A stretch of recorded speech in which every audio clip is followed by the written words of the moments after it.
जय माई की। माँ बगलामुखी के साधकों के लिए यह एक प्रश्न है कि उनकी यक्षिणी कौन है। तो माँ बगलामुखी की जो यक्षिणी है उनका नाम है बिडालिका। बिडालिका माँ बगलामुखी की यक्षिणी मानी गई है। अब इसके साथ ही यह भी एक प्रश्न आ जाता है कि इनका स्वरूप कैसा है। तो जो बिडालिका यक्षिणी है इनका वर्ण हल्का सांवला है, कटीले नसीले नयन नक्श हैं। ये पीले वस्त्रों को धारण करती हैं और इनके श्री अंगों से एक पीताभ सा निकलता है, पीली रोशनी पीली किरणें सी निकलती रहती हैं। ये दिव्य आभा से युक्त होती हैं। इनका स्पर्श कोमल होता है। ये कोई भी रूप स्वरूप धारण कर सकती हैं, किंतु इनका जो मूल स्वरूप है वह कुछ ऐसा ही है। स्वरूप के बाद अगला जो प्रश्न है वह यह आता है कि इनकी साधना कैसे की जाती रही होगी। तो यह एक दिव्य शक्ति है, इनकी साधना भी दिव्य होती है। साधना का पहला नियम तो यही होता है कि गुरु के सम्मुख जाकर के उनके श्रीमुख से मंत्र का ग्रहण किया जाए। वे अगर उचित समझते हैं तो मंत्र अवश्य देते हैं। तो गुरु के सम्मुख जाकर के इनके जो मंत्र है, जो तांत्रिक मंत्र है, उसका उपदेश लेना चाहिए। कुछ व्यक्ति जो बड़े आतुर होते हैं, धैर्यहीन होते हैं, वे हमेशा कमेंट्स करते हैं कि पूरी चर्चा की, मंत्र तो बताया ही नहीं। तो मंत्र तो गुरु के द्वारा दिया जाता है, तभी मंत्र जागृत होता है, सिद्ध होता है। लेकिन फिर भी कुछ धैर्यहीन व्यक्तियों के लिए अगर उनको लगता है कि मंत्र को देख कर के वे साधना कर सकते हैं तो डिस्क्रिप्शन में मंत्र दे दिया जाएगा। तो इनका मंत्र दीक्षा में विधिवत ग्रहण करें और फिर मंत्र का जप प्रारंभ करें। जप प्रारंभ करने से पहले अगर गुरु की आज्ञा होती है तो इनका एक दिव्य राजोपचार पूजन भी कर लेना चाहिए। किसी 12 वर्ष से लेकर के 16 वर्ष की कुमारी को ग्रहण करना चाहिए और उनको बुला करके एक विधिवत इनका यंत्र स्थापित करके उस यंत्र के ऊपर उस कुमारी को बिठाकर उनका विधिवत पूजन करना चाहिए। उनका पूजन करने के उपरांत षोडशोपचार राजोपचार पूजन करने के उपरांत उनसे आज्ञा लेनी चाहिए। उनका आशीर्वाद और आज्ञा लेने के उपरांत फिर मंत्र जप प्रारंभ करना चाहिए। अगर मंत्र जप प्रारंभ कर भी दिया है तब भी बीच में जब भी आवश्यकता हो तब उनका विधिवत पूजन कर लेना चाहिए। इस तरह से मंत्र शीघ्रता से जागृत होने लगता है, सिद्ध होने लगता है, काम करने लगता है। तो यह तो हुई उनकी साधना की विधि। अब मंत्र जो जप किया जाता है इनका, वह मंत्र किस तरह से कार्य करता है, इस विज्ञान को भी समझना आवश्यक है। जब मंत्र आप जपने लगते हैं, इनके मंत्र का जप रात्रि में किया जाता है। रात्रि में इनके मंत्र का जप करना है। पीली माला अर्थात हल्दी की माला से इनके मंत्र का जप करना है। पीला आसन होना चाहिए, जैसा माँ बगलामुखी की साधना में उपयोग करते हैं। तो उस तरह से जब रात्रि में आप एकांत और निर्जन स्थान में इनका मंत्र का जप करते हैं, तो जब मंत्र आप रात में करते रहते हैं तो धीरे धीरे आपको कुछ संकेत मिलने प्रारंभ होते हैं। अब ये संकेत कैसे मिलते हैं? मन ही मन में आपके अंदर ही कुछ आवाजें आपको सुनाई देना आरंभ हो जाती। धीरे धीरे आपको लगता है कि कोई आपको कुछ बता रहा है, कुछ कहने का प्रयास कर रहा है। आपको संशय न रखते हुए उस आवाज को ध्यान से सुनना होता है, उस संकेत को ध्यान से पकड़ना होता है। फिर आपको कुछ ना कुछ ऐसी चीजें बताई जाती हैं जो जब आप यथार्थ में उससे मिलान करते हैं, उस जो बताई गई बात से और उन चीजों का मिलान करते हैं, तो आप उन्हें सत्य पाते हैं। ये संकेत सत्य जब आपको समझ में आने लगे कि जो भी कुछ कहा जा रहा है वह सत्य कहा जा रहा है, तो धीरे धीरे आपका विश्वास और ज्यादा प्रगाढ़ होने लगता है। फिर धीरे धीरे वे आवाज, वो ध्वनि आपको और स्पष्ट सुनाई देने लगती है और स्पष्ट से आपको बातें बताई जाने लगती हैं। और अगर आप पूरी साधना में पूरे नियमों का पालन करते हैं तो फिर बहुत सी बातें आपको बताई जा सकती हैं। ये साधना के बहुत से रहस्य भी हो सकते हैं, भौतिक व्यवहार के भी रहस्य हो सकते हैं, आध्यात्मिक रहस्य भी हो सकते हैं और ब्रह्म ज्ञान की चर्चा भी हो सकती है। कई लोगों की चर्चा हो सकती है, कई देवताओं की, दैवी शक्तियों की चर्चा हो सकती है। बहुत सारी जानकारी और ज्ञान आपको इनसे प्राप्त हो सकता है। इनका वर्ण आपको माँ के रूप में या सखा के रूप में ही करना होता है, तभी ये प्रसन्न होती हैं। अगर इनके प्रति आपकी बुद्धि में वासना है तो ये बहुत नाराज और कुपित हो जाती हैं, फिर आपका अहित होने से कोई रोक नहीं सकता। तो इस तरह से इनका जो मंत्र जप है वो मानसिक रूप से काम करता है। अगर तत्व चर्चा की बात करें तो जो भी कुछ दैवीय शक्ति है वो तो आपके अंदर ही निहित है। आप अपने अंदर अगर यक्षिणी को जागृत करते हैं तो वे जागृत हो जाती हैं। अगर आप अपने अंदर भगवती को जागृत करते हैं तो वे जागृत हो जाती हैं। ये भी भगवती का ही स्वरूप है। तो इस तरह से ये मंत्र काम करता है।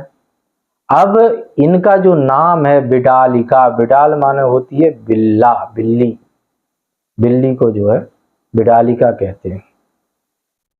तो क्या इनका बिल्लियों से संबंध है?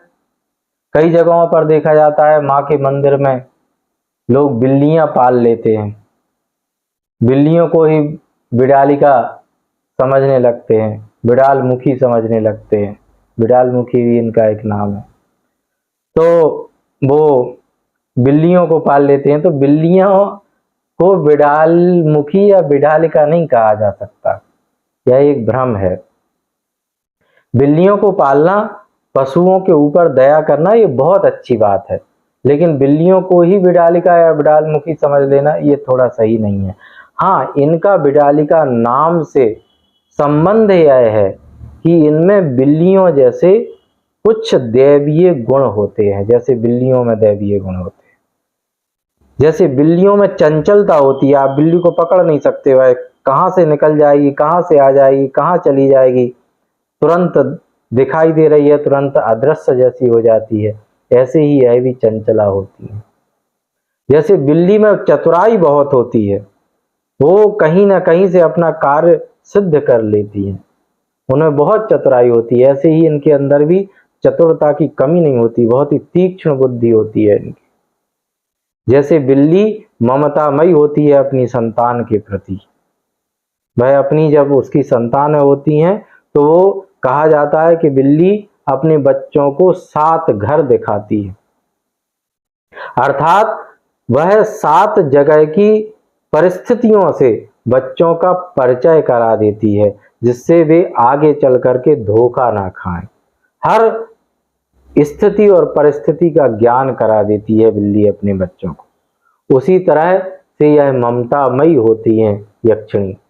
ये जिनके ऊपर ममता और कृपा करती हैं उन्हें बहुत सारा ज्ञान देती हैं, व्यवहारिक भी, आध्यात्मिक भी, सामाजिक भी, शारीरिक भी, सभी तरह का जिस पर प्रसन्न हो जाए उसको बहुत सारा ज्ञान देती हैं।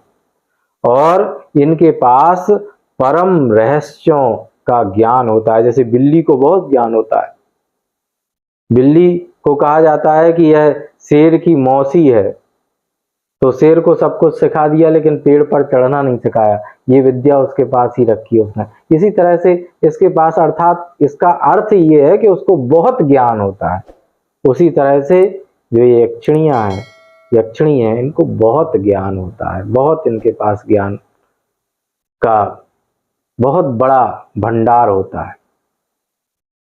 तो ये सब गुण इनके बिल्लियों के गुणों से मिलते हैं, इसलिए इनका नाम बिडाल मुखी या बिडालिका रखा जाता है। क्या इस साधना को करने से कोई विशेष प्रकार का अनुभव साधकों को होता है, शारीरिक अनुभव साधकों को होता है? हो सकता है। कभी कभी कुछ साधकों को कुछ शारीरिक अनुभव भी होते हैं, जैसे उन्हें एक दिव्य महक या खुशबू सूंघने में आने लगती है, किसी के होने की आहट या किसी के होने की का उनको विश्वास होने लगता है अपने आसपास, कोई है, कुछ संकेत हो रहा है, कुछ हलचल हो रही है, कोई आकृति दिखाई दे रही है। इस तरह से बहुत सारी चीजें भी शारीरिक रूप से दृष्टिगोचर हो सकती हैं और नहीं भी हो सकती हैं। ये भी नहीं मानना चाहिए कि होना ही है। कुछ व्यक्तियों के देखने में, साधकों के देखने में ऐसा आया है, होता है, कुछ के नहीं भी होता, उनको मानसिक रूप पर ही बहुत कुछ होता है। लेकिन अगर मानसिक रूप से बहुत कुछ होता है तो बहुत अच्छा होता है। शारीरिक रूप से जो अनुभव होते हैं वो उतने अच्छे नहीं माने जाते, जो मानसिक रूप से अनुभव होते हैं वो अच्छे माने जाते हैं। तो इस तरह से कुछ विशेष शारीरिक अनुभव भी हो सकते हैं। अब ये जो बिडालिका यक्षिणी है, इनकी साधना करने के लिए, माँ बिडाल मुखी की साधना करने के लिए किन किन सावधानियों पर ध्यान देना बहुत जरूरी है, ये भी बहुत समझना आवश्यक है। तो सबसे पहली जो बात है वह है कि मंत्र के प्रति आपका पूर्ण विश्वास होना चाहिए। आप अगर मन में शंका से भरे हुए हैं, आपको बहुत सारी शक है, शंकाएं हैं कि होगा नहीं होगा, ऐसे भी कहीं होता है, अगर इस तरह से आप बहुत सारे अविश्वास से भरे हुए हैं, क्योंकि यह युग अविश्वास का युग है। इस युग में मानसिक कुतर्क प्राणियों में बहुत ज्यादा व्याप्त हो चुके हैं, इसलिए पूर्ण विश्वास किसी चीज पर बन नहीं पाता। अविश्वास का युग है ये। तो उस अविश्वास से निकल करके अगर आप पूर्ण आस्था और विश्वास के साथ इसको करते हैं तभी आप सफल हो सकते हैं। तो पूर्ण आस्था और विश्वास आवश्यक है। जब भी कभी आपको इनका साक्षात्कार या अनुभव होने लगे, मानसिक रूप से, वैचारिक रूप से अनुभव होने लगे, तो आपको ध्यान ये रखना है कि इनके साथ में झूठ का व्यवहार नहीं करना है, इनसे झूठ नहीं बोलना है, जो है वही बात करना है। स्त्रियों का कभी भी अनादर नहीं करना है। अगर आप इनकी साधना कर रहे हैं तो आपको स्त्रियों का अनादर नहीं करना है, अन्यथा ये रुष्ट हो जाती हैं, कुपित हो जाती हैं। तो स्त्रियों का कभी भी अनादर ना करें, उनका मान सम्मान करें। इनकी तो जो हमने पूजा बताई है, जिस उसमें भी कुमारी पूजन किया जाता है, विधिवत उनकी आज्ञा लेकर के किया जाता है। तो इसलिए स्त्रियों को बहुत आदर भाव देने की आवश्यकता होती है। एक सावधानी यह भी रखना जरूरी है कि भ्रम और संकेतों के अंतर को समझना, ये कभी कभी साधकों के बस में नहीं होता।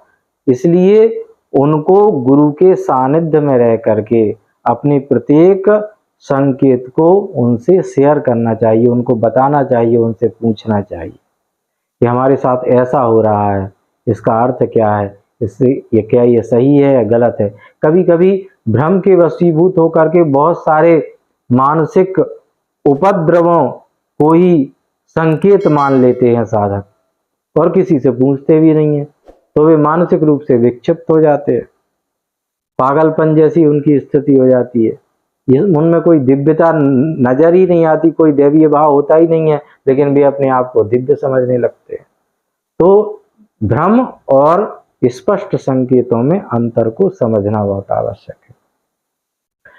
सावधानी ये भी रखना है कि आपको धैर्यवान होना है, आपको धैर्य का त्याग नहीं करना है।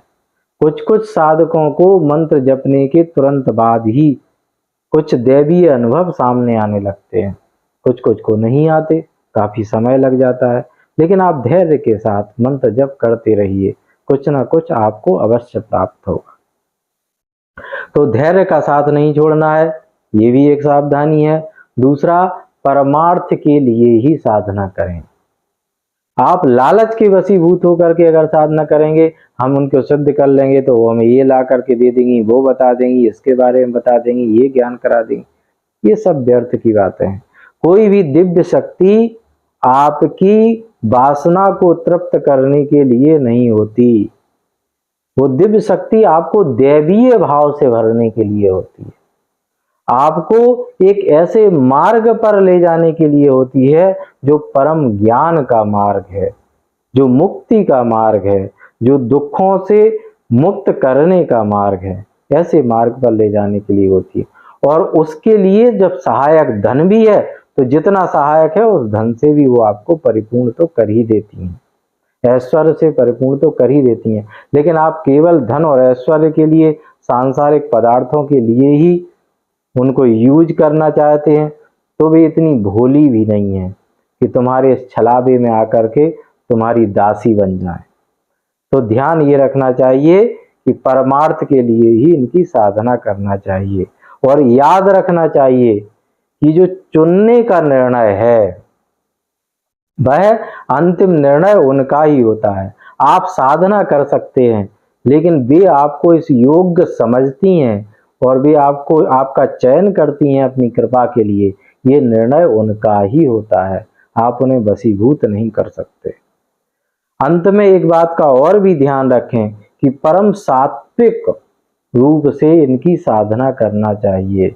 ये सात्विकी वैष्णवी विद्या है, ये सात्विक भाव से इनकी साधना करना चाहिए। आप सात्विक भाव से साधना अगर इनकी करेंगे तो ही आप इनकी कृपा को प्राप्त कर सकते हैं।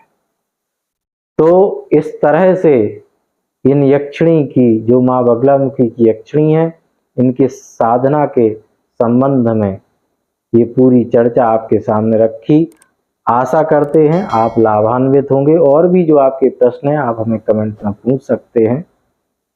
जय माई की।